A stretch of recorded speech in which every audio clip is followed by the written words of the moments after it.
Hi, it's Mila Sorensen, Director of Marketing and Client Services with Blue Tangerine. I'm here to share some helpful GA4 tips with you.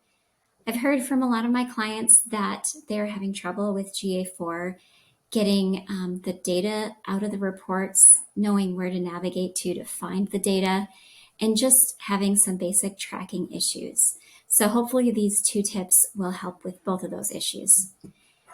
When you log into Google Analytics and you're on the home page, you'll see this icon over on the right for Insights. If we click on that, you can see a list of suggested questions.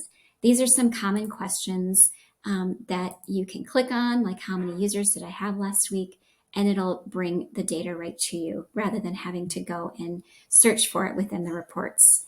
So scrolling through this list of questions is one easy way to grab that data without having to do too much in the reports. The other way is to come up here to the search bar and you can type in a question on the top. So let's type in how many conversions did I have last week?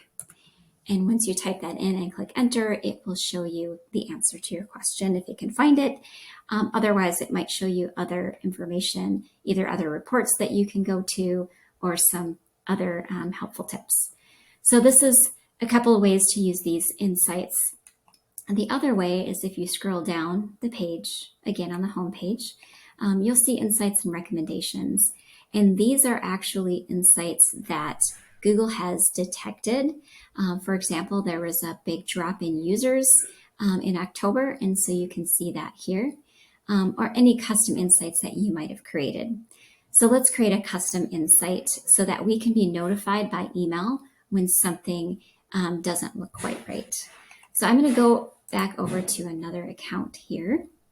And in this account, I have a little bit more permission to be able to add those insights. So let's go over here and click View All Insights and Create.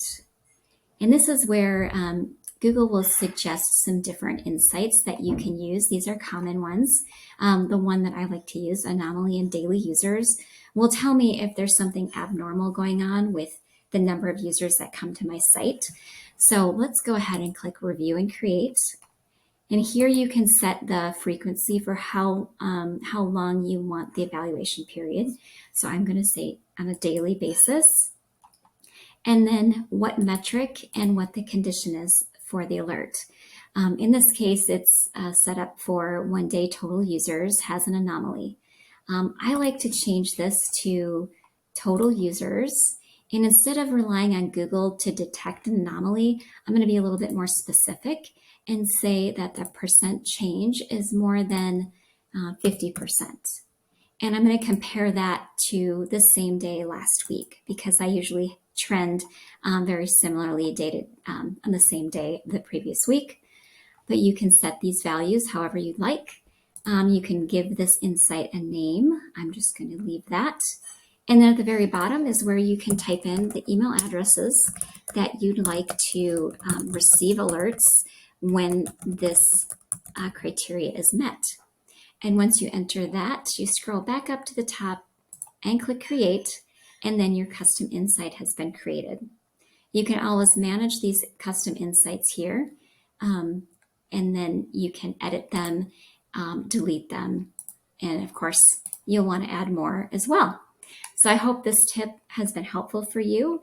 If you'd like to see more GA4 tips, shoot me an email and let me know what you'd like to see. Thanks.